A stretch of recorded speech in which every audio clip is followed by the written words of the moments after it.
आज हम अमेरिका और ईरान के बीच चल रहे उस खतरनाक न्यूक्लियर गतिरोध को समझने की कोशिश करेंगे जिसने पूरी दुनिया को कह सकते हैं कि एक तरह से किनारे पर ला खड़ा किया है। सवाल ये है कि क्या कोई ऐसा समाधान है जो इस बड़े संकट को टाल सकता है? चलिए देखते हैं। देखिए, इस पूरे टकराव की जड़ में ना अमेरिका का एक बहुत ही मजबूत रुख है। जैसा कि इस बयान से साफ है, अमेरिका किसी भी हालत में ईरान को परमाणु हथियार बनाने नहीं देगा और बस यही एक बात इस पूरे संकट को और ज्यादा गंभीर बना देती है। करीब करीब 1.5 महीने हो चुके हैं और अमेरिका और ईरान के बीच तनाव अपने चरम पर है। शांति के लिए जो भी कोशिशें हुई वो सब नाकाम हो चुकी हैं। और अब तो दोनों देश एक दूसरे के आमने सामने हैं, जिससे जंग का खतरा बहुत ज्यादा बढ़ गया है। हालात ना सच में हर दिन के साथ बिगड़ते ही जा रहे हैं। दोनों देश हॉर्मुज़ जलडमरू मध्य में एक दूसरे को लगातार धमका रहे हैं और ये वो रास्ता है जो दुनिया के लिए तेल का एक बहुत ज़रूरी रूट है। तो जाहिर है इससे ग्लोबल ट्रेड पर भी खतरा मंडरा रहा है। और इसका असर तो पूरी दुनिया पर पड़ना शुरू भी हो गया है। कच्चे तेल की कीमतें आसमान छूने लगी हैं, जिससे ग्लोबल इकोनॉमी को एक बहुत बड़ा झटका लगने का डर है।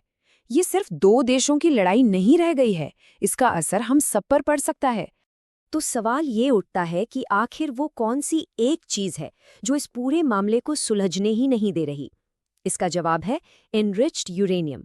हाँ, ये वही ईंधन है जिससे न्यूक्लियर एनर्जी भी बनती है और न्यूक्लियर बॉम्ब भी। ईरान के पास जो यूरेनियम है वो 60% तक एनरिच्ड है। अब ये सुनने में शायद उतना खतरनाक न लगे, लेकिन परमाणु बॉम्ब बनाने के लिए 90% एनरिचमेंट की ज़रूरत होती है। मतलब वो इसकी बहुत ही ज़्यादा करीब है। और यही वो बात है जो अमेरिका और उसके सहयोगियों को सबसे ज़्यादा परेशान कर रही है। ईरान के पास इस 60% एनरिच्ड यूरेनियम की मात्रा करीब 200 किलोग्राम है और सारी की सारी बातचीत इसी पर आकर अटकी हुई है। इस 200 किलो यूरेनियम का क्या होगा, यही इस संकट का सबसे बड़ा सवाल बन गया है।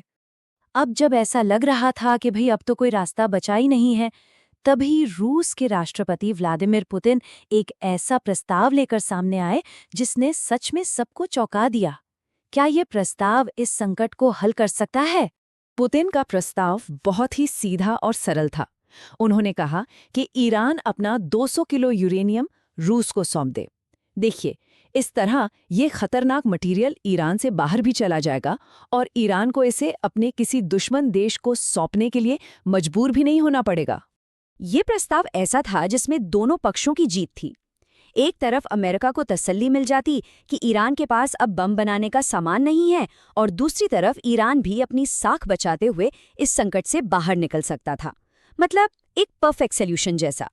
तो सवाल फिर वही है, अगर ये इतना ही शानदार समाधान था तो अमेरिका ने इसे माना क्यों नहीं? क्योंकि ये समाधान जितना सीधा दिखता है ना, असल में उतना है नहीं। इसके पीछे एक बहुत बहुत बड़ी वजह है। ये पूरी की पूरी योजना बस एक ही चीज पर टिकी है, भरोसा। और अमेरिका को रूस पर बिल्कुल भी भरोसा नहीं है और यही यही इस सौदे की सबसे बड़ी और शायद अकेली कमजोरी है। अमेरिका के लिए रूस पर भरोसा करना लगभग नामुमकिन है। देखिए, एक तो यूक्रेन में युद्ध चल रहा है, फिर रूस और ईरान के बीच बढ़ते सैन्य सहयोग की खबरें भी हैं। इन सब वजहों से ये सौदा राजनीतिक तौर पर अमेरिका के लिए बिल्कुल नामंजूर है। अमेरिकी मीडिया और राजनीति में रूस और ईरान को एक तरह से दुश्मन के तौर पर ही देखा जाता है। अब ऐसे माहौल में कोई भी अमेरिकी राष्ट्रपति रूस पर भरोसा करने का इतना बड़ा राजनीतिक जोखिम नहीं उठा सकता, फिर चाहे समाधान कितना ही अच्छा क्यों ना हो।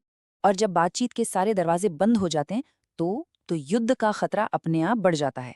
भरोसे की कमी ने डिप्लोमेसी को फेल कर दिया है और अब ऐसा लग रहा है कि शायद सैन्य कार्यवाही ही एकमात्र रास्ता बचा है।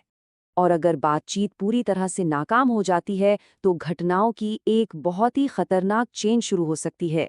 इसकी शुरुआत कौन करेगा? शायद इजराइल, जो ईरान के परमाणु कार्यक्रम को अपने लिए सबसे बड़ा खतरा मानता है।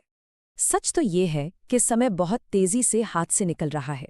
शांति का हर मौका अब खत्म होता दिख रहा है और ऐसी खबरें हैं कि सैन्य कार्रवाई की योजनाएं तो पहले ही बन चुकी हैं।